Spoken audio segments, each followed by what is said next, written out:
tá bom? Ela tem o texto, não vamos menosprezar. Ela usa sim a tradução formal, mas com uma tradução formal baseada no aparato crítico, tá bom? Vamos lá. Malaquias 3:10. Malaquias 3:10 é aquele texto, né, que os neopentecostais adoram, que fala a respeito, né, dos dízimos, das ofertas. Todo mundo adora Malaquias 3:10. Vamos ver como é que está aqui Malaquias 3:10? Diz assim: trazei íntegros os dízimos ao tesouro do templo. Ó, não é trazei os dízimos, né, à casa do tesouro, que é o templo, não. Trazei os dízimos ao tesouro do templo. Era uma salinha que tinha específica para armazenar o tesouro do templo. Tá explicativo aqui. Tem outras versões que falam melhor, mas essa daqui tá bem explicativa, tá? Deu para entender. Isso aqui é até então um show de bola, traduziu bem, né? Os dízimos ao tesouro do templo, para que haja sustento em meu templo, e fazei a prova comigo, diz o Senhor dos Exércitos, e vereis como vos abro as comportas do céu e derramo bênçãos sem conta sobre vós. Então, assim, estão vendo que é para sustento, né, do templo, e não para simplesmente uma obrigação que você tem que dar dinheiro, não uma obrigação. Está colocando aqui que era para, naquela época, aqueles que viviam sob a lei, trazer os dízimos para que haja mantimento, que haja sustento, né? E que os sacerdotes não passassem fome. Isso era uma coisa que era da lei naquela época. Não é como pagar imposto hoje, mas você dá de bom grado e, ó, íntegros, tá? Não é dar por obrigação, é você dar de forma íntegra, tá bom? Ao Criador. Então, isso, claro que isso aqui caducou, isso não se usa mais para hoje. Malaquias 3:10 se viu para os israelitas que voltaram do cativeiro. Não serve mais para o povo de hoje que está sobre a graça, né? Que Cristo, ele vai dizer que é espírito de verdade a adoração. E espírito de verdade está sem cogitação, sem nenhuma barganha com qualquer tipo de lei que me obrigue a tirar minha espontânea vontade. Então, o livre-arbítrio onde está? Eu tenho livre-arbítrio até na casa do próprio Criador Yahweh. Né? Quando eu faço as coisas para ele, para Yahweh, eu converso com Yahweh, eu tenho que ser de coração. Então, por que o dízimo também não será de coração? Adriel, você está dizendo que dízimo existe? Se você propor que existe, sim, existe de certa forma. Mas o texto aqui ele está claro que não é para o templo ser a casa do tesouro, porque o templo já tinha dentro dele o maior tesouro, que era a presença do Criador. Tá? E assim que a gente tem que ser cheio do Espírito Santo, temos que buscar conhecer nosso Criador para cada vez mais nos enchermos dele. Tá? A gente se enchendo dele, a gente nunca vai padecer de pobreza espiritual. Esse é o mais importante, isso que Cristo veio falar para a gente. Só que as pessoas, alguns, né, não entendem. João 3,16 está bem diferente nessa Bíblia, gente. Deixa eu ler para vocês, mostrar como é que tá. Ó, João 3,16 diz assim, ó, Deus, o Criador, tanto amou o mundo que entregou o seu Filho único para que quem crer não pereça, mas tenha a vida eterna. Interessante, né? Não é aquele que nele crer, né? Todo aquele que crê, mas que quem crer. Ficou até meio, sei lá, um trava-língua, mas eu achei interessante, porque realmente é quem crê nele. Quem quiser crer, que crê. É meio que isso que está passando a ideia aqui. Só acho que a palavra aqui único deveria ser traduzida por unigênito, que unigênito é uma coisa, único é outra. Se Deus tem filhos únicos, então nós somos o quê? Dele. Então, unigênito é uma coisa, né? Único é outra. Então, eu acho que ajudaria melhor se tivesse unigênito, porque é o único filho legítimo. Porque filho, qualquer um pode adotar um filho. Então, não é filho único, mas filho unigênito, ou seja, que veio do Pai, que é também a essência do Pai na Terra. Então, assim, 1 Coríntios 6, 9 e 10, tá? Você pode ler na sua Bíblia. Eu vou comparar com vocês como é que está aqui. Vocês podem comparar na sua Bíblia também. Eu achei interessante, vale a pena a gente ler, tá? 1 Coríntios, capítulo 6, 9 e 10. Já estamos aqui no final, estamos terminando, tá?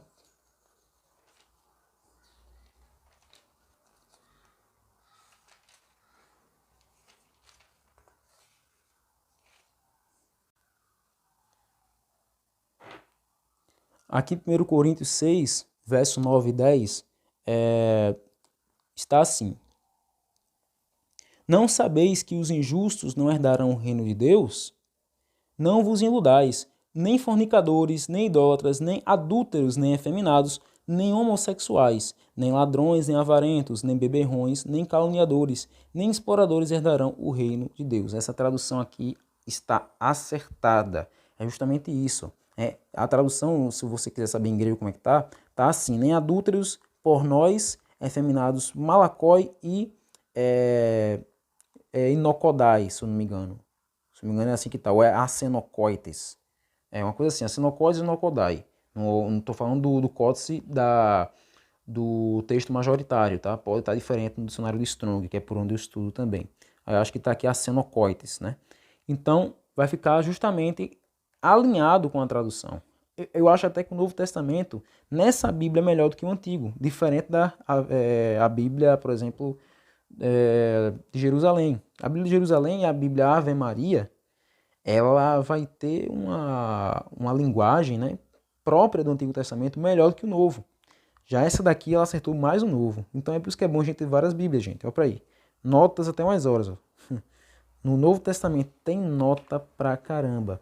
Aqui no livro de Gálatas, eu achei uma coisa também interessante que eu queria compartilhar com vocês. Gálatas 5:21. A maioria das Bíblias, como essa daqui, que é do Peregrino, que optam por uma tradução com aparato crítico, ela vai ter esse déficit, tá? Vai ter esse déficit, que vai ser o seguinte. No capítulo 5, verso 21, vai dizer assim, ó. Preste atenção à leitura. Verso 21 de Gálatas 5.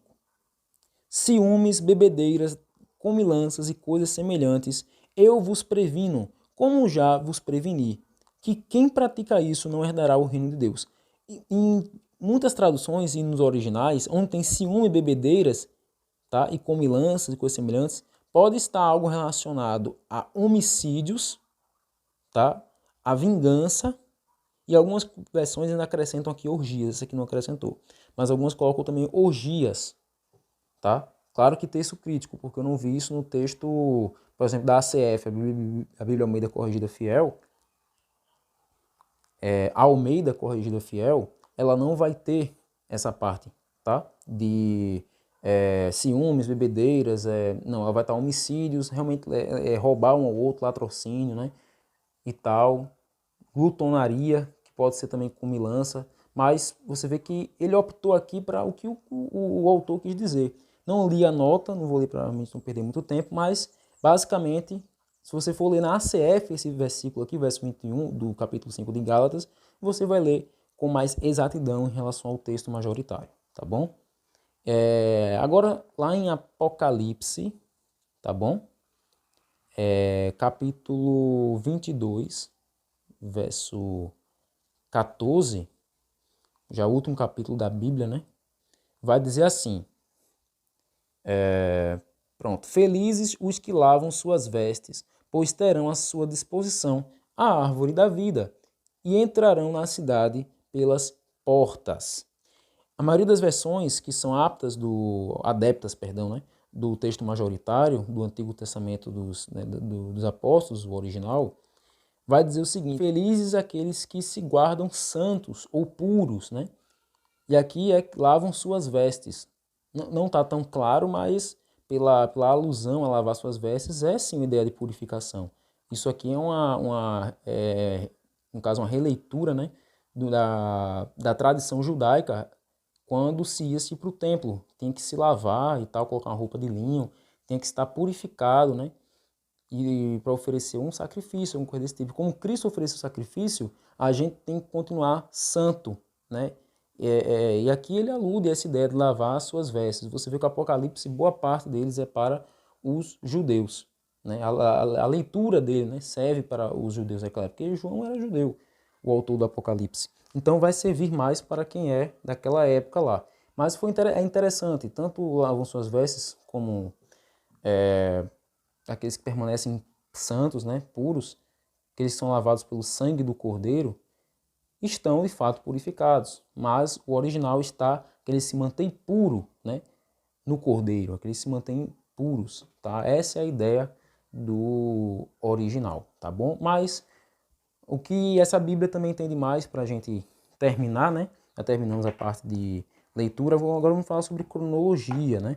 A cronologia histórica, você tem aqui as origens, né? A história profana Não é que é a história tipo, do capeta, não, tá, gente? Muita gente associa profana a capeta, nada a ver. História profana é no sentido dela contar com mais profundidade o que estava acontecendo fora a história sagrada. História profana é tudo aquilo que não é religioso.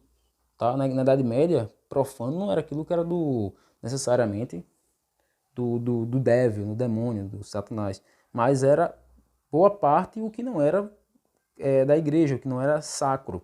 Né? Existe a literatura sacra e a literatura sagrada naquela época. É justamente para diferenciar, né? Um título que diferencia. Agora usaram isso com outra conjectura nos dias de hoje. Mas beleza, aí você tem aqui as origens, né? Tem a história secular, patriarcas, a época, né? Juízes, é uma cronologia bem básica, tá? Os reis de Israel, como é que estava, né? Na época, fora do texto bíblico, no mundo, na história. Eu achei interessante esse quadro, porque ele é simples e rápido, para quem quer olhar assim, sem se perder, né? Aí tem rei de Judá, rei de Israel aqui, ó, e tal, bem interessante mesmo. Ó, reino de Judá, quando se divide de Israel também, né? Restauração da, da história, né? Ó, oráculo de Ageu, Zacarias, Esdras, Neemias, Malaquias, né? Época helenística, a conquista de Alexandre, né? Tradução da Bíblia pelo grego dos 70, né? Tá aqui, ó.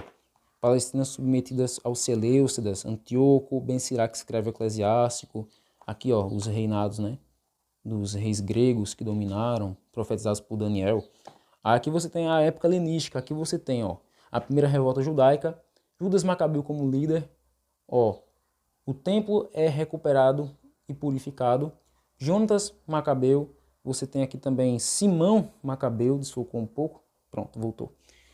Jonatas Macabeu, Simão Macabeu são irmãos de Judas que viraram reis e sacerdotes do povo depois de se voltar do cativeiro. Essa época helenística aqui não estão nas Bíblias protestantes, só se você for estudar nas Bíblias católicas. Essa cronologia aqui, ó, dos reis asmoneus, os chamados também de reis e sacerdotes de Jerusalém na época helenística, vão ser considerados como uma história perdida de Israel, uma história pouco falada de Israel, mas tem muita coisa interessante. Aqui essa Alexandra, que é a esposa de Alexandre de Janeu, matou o marido Aristóbulo só para casar com ele era irmão de Aristóbulo.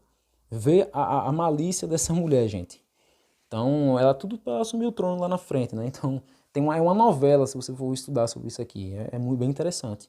Época romana e tal, já na época de Cristo, né? Época depois de Cristo, Jesus em Nazaré e tal, Paulo preso em Cesareia, na época aqui romana. E aqui vai ter o vocabulário de notas temáticas. Eu achei interessante porque ele vai realmente dar o significado e onde você encontra essas palavras em toda a Bíblia. E o significado é baseado realmente numa estrutura de dicionário, porque o padre Alonso Schockel, ele tem um dicionário, tá, de autoria dele, mas esse dicionário aqui, esse vocabulário, vai servir como dicionário bíblico também. Eu achei um dos mais completos, né? Claro que eu tenho outros dicionários aqui, outros guias de estudos mais interessantes, mas esse daqui, tipo, além de ser básico, ele é bem explicativo, tá? Ó, o tamanho da explicação para corpo. Tem isso aqui tudinho. Corpo tá aqui, ó. Isso aqui tudo é só para corpo, gente. Então, é muita coisa mesmo. E no final tem mais alguma coisa? Não, não tem. Tem sim, me lembrei agora. Acabei de me lembrar que tem. Aqui você vai ter o índice das páginas. Não está no início do livro, não, tá? No início da Bíblia não vai estar o índice das páginas. Você quer o prefácio, abreviaturas, instrução, prólogo, o Antigo Testamento, ó. As páginas estão aqui ao lado, tá? As páginas de Gênesis, de Êxodo, Levítico, dos livros históricos, vai estar aqui as páginas do lado e vai continuar aqui, ó. Primeiro livro dos Macabeus, páginas 809, né, 812, Sapienciais, Jó, Salmos, Provérbios, Cantares, Profetas, né?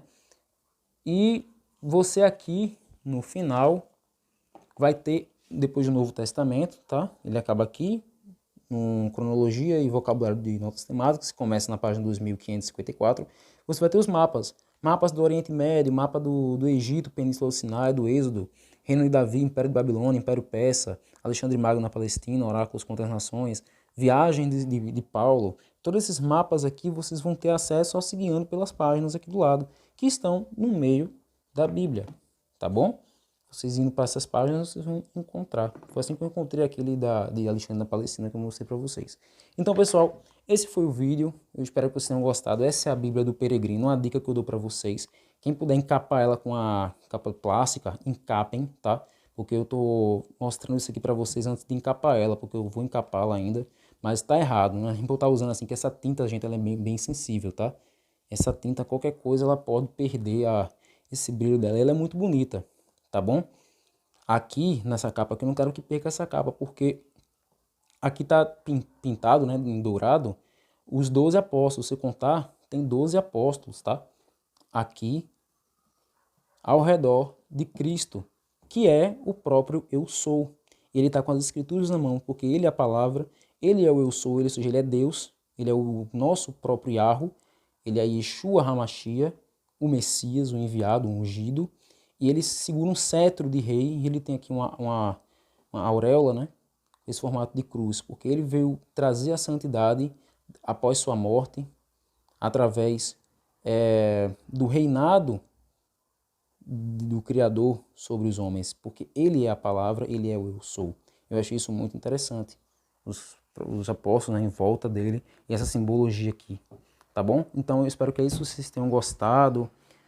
Se inscrevam no canal, não esqueçam de deixar o like no vídeo. O vídeo foi um pouco exaustivo, porque eu falei tudo que eu pude sobre ela, minhas impressões, minhas análises, meus estudos nela. E eu recomendo sim, é ótima Bíblia, muito boa para estudar os apócrifos. Ela tem uma mensagem hermenêutica muito importante para cada um de nós. Então é isso que eu deixo para vocês aqui. E um abraço, tchau, tchau. Ah, pessoal, e antes de qualquer coisa, tá?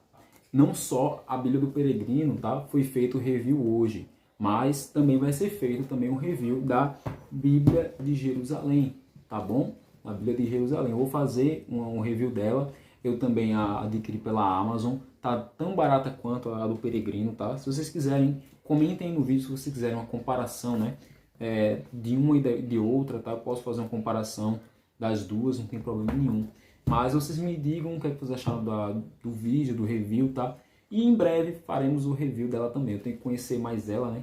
Conheço pouco a Bíblia de Jerusalém. Mas em breve eu vou fazer uns vídeos sobre ela. E eu quero que você esteja aqui no meu vídeo. Para isso tem que se inscrever no canal e dar um like aqui no vídeo, tá bom? Um abraço a todos vocês. Tchau, tchau.